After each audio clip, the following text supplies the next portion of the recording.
Good afternoon.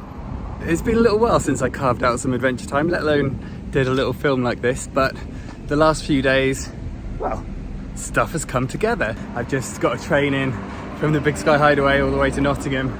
I'm in the bright lights. I left the alpacas behind for a few days. Stage one is to go and surprise my friend Krish, who is, along with his girlfriend Mel, riding from John O'Groats to Land's End in aid of Tales to Inspire, which is this amazing organisation that Krish runs. They've been pedalling for the last couple of weeks and they've just made it into Scotland. So today I'm gonna collect my bike from the rally store just up the road, ride to Newark in Lincolnshire, so a good 2-hour ride, hopefully not too much more than that because I've booked a train all the way to Edinburgh tonight, and then I'll ride west probably in the darkness and catch up with them somewhere tomorrow. I'm just doing it because they're awesome. I know what it's like for people to come and surprise you when you're in the middle of a journey. Whew.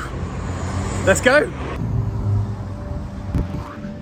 So a few weeks ago I met a guy called Isaac in this store and he showed me the Centros, the bike I'm getting, and he is here about to wheel it out. There she is. There we go. Proper kitted out. Fully kitted out, range extender on there too. So it takes the power out of both of the batteries, so you're just basically further extending your range. If you are doing quite a large sort of journey and you're looking at maybe trying to preserve your battery, because it's an electric bike, it doesn't necessarily mean you've got to use the electric all the time. So you do have the option of kind of cutting off the battery and then just riding it as if it's a regular bike if need be. Hopefully I don't think that's something that you're going to have to worry about too much anyway, because of the fact that the bike comes with a 625 watt battery standard, and then you've got the 400 watt Bosch power pack on there as well. So and then besides from that, really I would just say have fun and be safe. Thanks buddy. I will. These bikes are a little bit weird in the way they've got kind of rails rather than the traditional bottle cages. But it's quite good because it means they're a bit stronger, so you can mount the range extenders to it.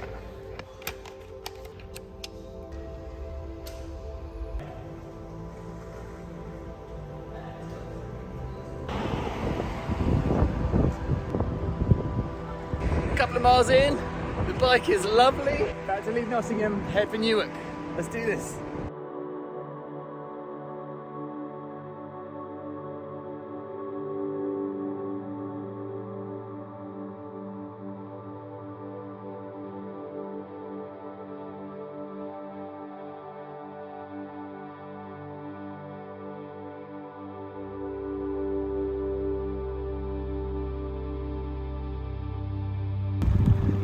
Looks like we're going off-road. Thank God for my chunky wheels.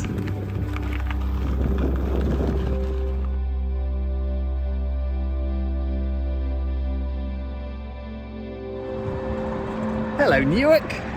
Well, it hasn't been the most simple of rides. Bit of road, bit of cycle path.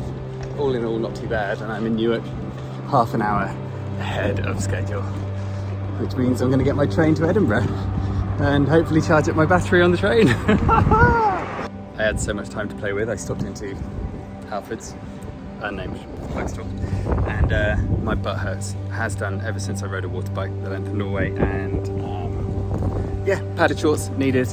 And also Krish has been having loads of punctures, so I've got him some tried and tested tyre liners. Winning.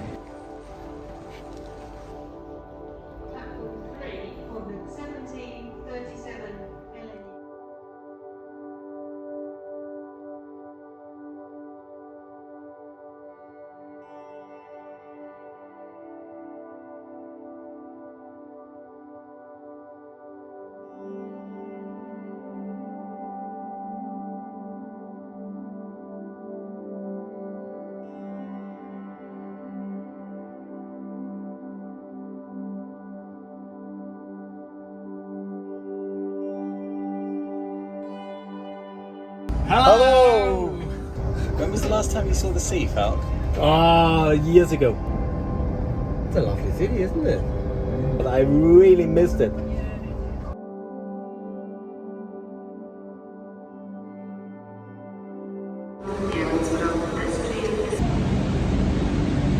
I'm in Edinburgh. It's the first time I've ever put a bicycle on a train, believe it or not, and that was a very, very heavy e-bike, but still manageable when I took the panniers off. I'm a really experienced traveller, and it was only an hour ago that I realised I'd forgotten my sleeping bag. I've packed my Haven hammock tent, which is my favourite place to sleep in the world when I'm camping. But I didn't bring a sleeping bag or anything like that. I'm such a loser.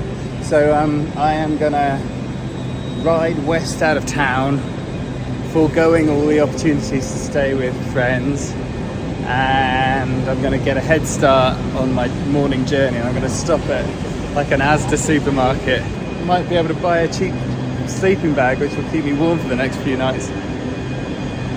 It's all fun and games, isn't it?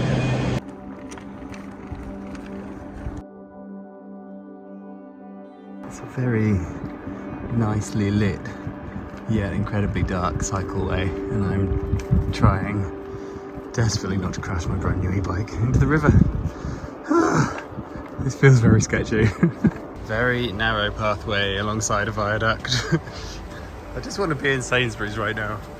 I don't know when it comes the other way. Okay, I made it back to Asda. Oh my god. And the guy at the door let me bring the bike inside. I was a bit worried that that was just going to disappear outside of Asda. Cool. I don't think my bike's going to get nicked, so we're winning. Another train. Okay, closing in now. I woke up this morning between two trees near Asda in the outskirts of Edinburgh. Good morning. 3 or 4 hours sleep. See, here's the thing. When you're lazy picking a wild camping spot, i.e. pathway, tent, hammock, bivvy, whatever, there's always something in the back of your mind worrying that someone's going to catch you.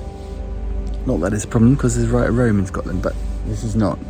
Like, Asda's like 100 metres in that direction, and I just saw some trees and I needed to stop. It was midnight last night, so I haven't slept very well, but the day is coming and it's supposed to be quite nice and sunny, so I'm just going to get moving, and when the sun's up and it's a bit warmer, I'm just going to lay down on some grass and catch up on some sleep. It's 10 to 6 and I think I'm well on track to meet Krish and Mel. Surprise, Krish and Mel. Okay, pack up time. That's not too bad.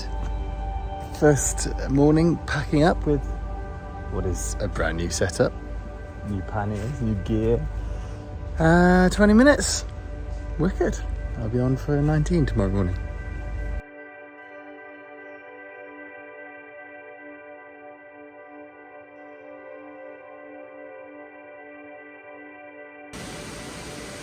Have a railway to cross and quite an awkward little cul-de-sac too.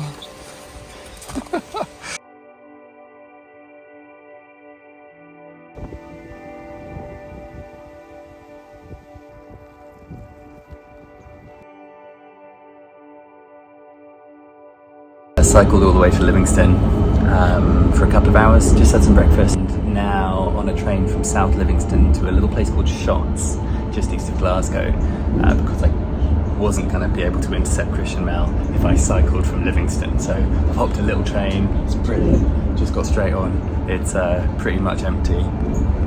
The bike's very happy there, and I'll be there in 10 minutes. So here's the thing, I need to find a really cool way to surprise them. Watch this space. Good luck, Krish. Gordon's legend. I hope you've got a couple of tins in your bag. Oh, what a rubbish mate! I know. Okay. Thank you, buddy. Right, Really appreciate it. All the best, mate. Thank you, sir. Take care.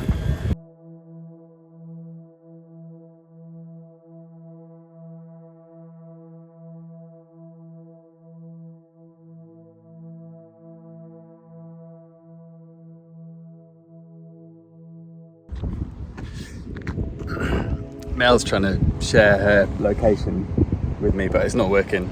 So I'm in a little place called Allerton, just south of Shotts, and I'm just sitting on a park bench. And hopefully I'll see them just mosey on by. Still waiting. I honestly don't know whether they're going to be on this road or not. I'm waiting to either for them to come around a bend down there and then I'm gonna hide and I don't know. Or I'm waiting for Mel to let me know exactly where they are. In the meantime, I mean the scenery's beautiful. I'm quite excited. I don't even mind if this game of cat and mouse happens all day long. As long as I get to see them at some point. But in theory they should be quite close. Theory. After waiting at the roadside for an hour and a half, Mel finally told me that they were like well along the road, so I chased and chased and chased and eventually caught up with them. I think after an hour of chasing, I've just seen a red shirt on a bicycle. It's just one person though, it might not be them, but might be.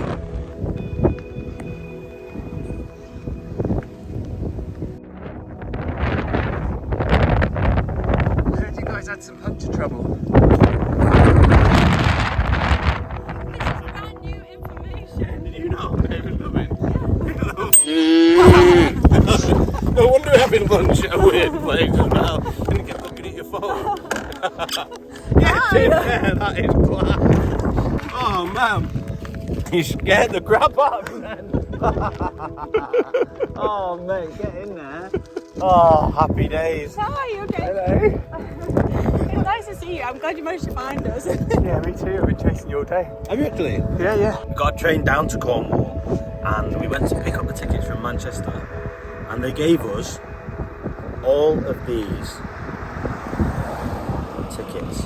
Like, why do you need to give me 2, 3, 24 tickets for 2 people to get to Cornwall with a bike? And then they shouted at us for not giving them the right ticket at the time. To complain to them later. They've got walkie-talkies in their helmets. So cool! So you can never get away. I didn't know these were possible. They're amazing. Honestly, they are amazing. So cool. And it even connects to your phone. You can connect to the radio if you want to. There's all sorts of cool things. 2 days of battery. It's awesome. See, for me, like bike riding with my partner is all about having some alone time, but Not for us. Biggest regrets.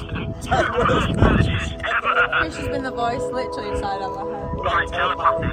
this It's is like we're telepathic. so And weird. the funny thing is, like when we're cycling ahead and like Krish is behind and you're talking, people think that you're talking to yourself when you drive past them. Yeah, people will look at you really strange. Like really weird. I've got to take this off. There's so many echoes going on in this valley. Yeah, there is a lot. And it's just good for safety. Pothole ahead, all that stuff. What else is it? That's really why we got them, isn't it? Yeah. It does make the day like go quickly.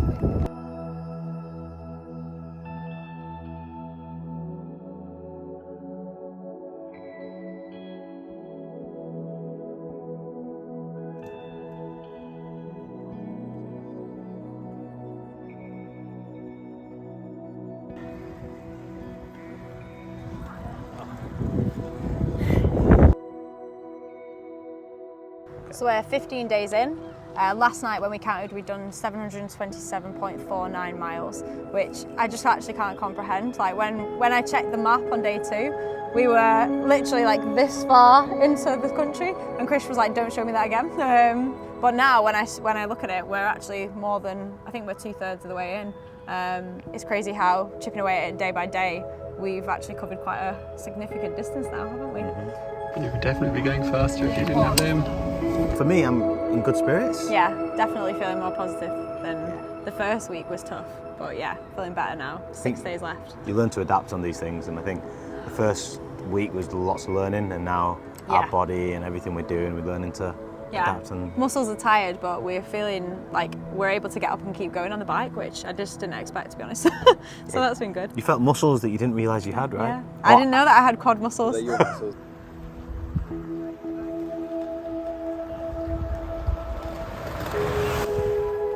Being really present as well. Like we've both been very present during this trip. Like it's felt like real life doesn't really exist, and all we're focusing on is each day. And even each day, like saying we're doing like yesterday we did 70 miles, saying we're doing 70 miles is still like, whoa, that's way too much to do in a day. But then we're like, right, okay, we'll do an hour, then we stop, have a snack break, and then we carry on, and then we carry on. And that's kind of like life, really. It's a good metaphor for life. Yeah. And also, whatever you're worrying about in life isn't usually what happens to you. I did not think Krish would get 7 punctures. I thought my cycling would be the issue, but actually that's been fine. It's been your back tyre. And I'm the person who's looking after the bikes. So. What's happened, Krish? My pannier bags come off. Must happen twice a day. Is it the weight of your Crocs? It must be the weight. That's actually Mel's Crocs and my sliders, which I actually had to cycle in on one day because of all the walking in Cornwall ruined them. What's a slider, Krish? These bad boys, check them out. How beautiful are they? I thought a slider was a tiny beef burger. Oh, well, that is true as well. So I wasn't wearing tiny beef burgers on my feet. Not this time. Right, so. It's like being on a soundstage with you two talking to each other. It's weird, isn't it? We've had a lot of rain, a lot of wind. We've been camping, we've been unsupported, we've been carrying all of our stuff with us. We've worn our waterproofs way more than we thought we would need to wear them on this trip. But we've also experienced really amazing acts of kindness from people. We've had a lot of campsites that have given us nights for free. Our parents have helped us along the way. People's messages of support are really encouraging, and I totally get why people say that it helps, because it really does. Like getting back after a long day and reading that people have messaged you to say, you know, that they think what you're doing is cool is actually quite amazing, really, and it does boost morale massively. You don't want any milk today? Not today, a bit heavy. Seems popular though. Yeah, it's good. They love a good giant cow around here.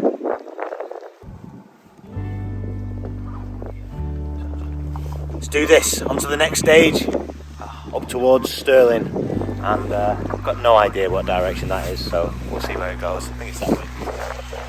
Somewhere, wherever the blue sky is, that's where we're headed. Somewhere north. Yeah, somewhere north, that's it, somewhere north. Nice. I'm glad you're on the same page. In a northeasterly direction.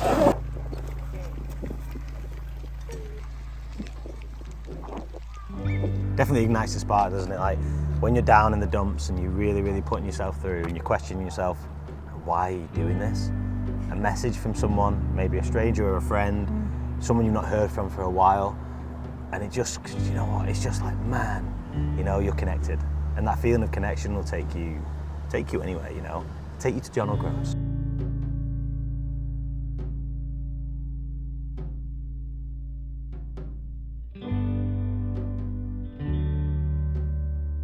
Really lovely to spend a day with Krish and Mel. Now we're north of Falkirk and heading to Stirling, and I think it's Stirling I'll buy them a dinner and then say goodbye and start making my merry way south again as they head north. All in all, good trip. Woo! Google Maps is ridiculous sometimes, just ridiculous. This is not a bicycle park.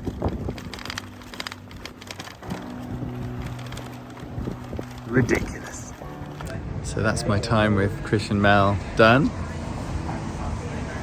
I'm getting off at Stirling and they're continuing on another 15-18 miles tonight. Really good to see them. Awesome to just see anybody in the midst of a big adventure, especially something that they've not done before. So make sure you follow them. They're all right. That was a tough one.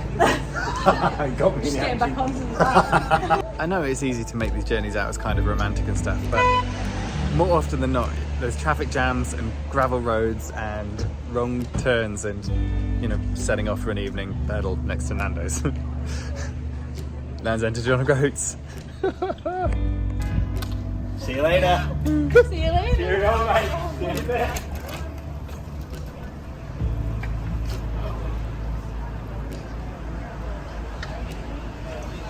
Today has been saga filled.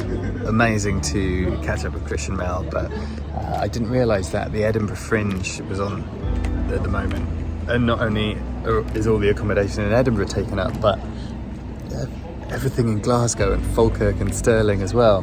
The only hotels left are well over £200. So, and also no campsites available here in Stirling either. So, plan always comes together though, and our good friend Dougie, who came on our Mississippi trip last October, he just happens to be putting some gazebos up in Kinross, not too far from here, and here's a knight in shining armour with a can of Iron Brew in one hand. He is driving here right now. We're gonna jump into the van, into his van, head to Edinburgh. I don't know, the night's not over yet and I still don't really trust, but there he is, that's his van. Oh, amazing. I love this boy. Woohoo! Hello!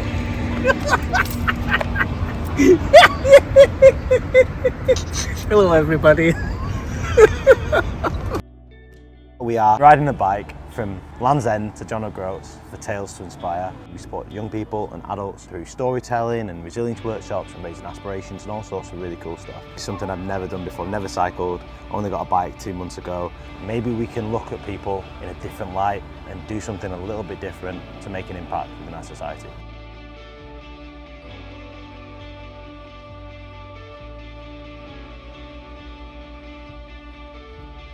Basically one snack time to another. That's how we broke all of this up. It's basically break things down to snack times. Yep. And we'll get there. So if in doubt, snack.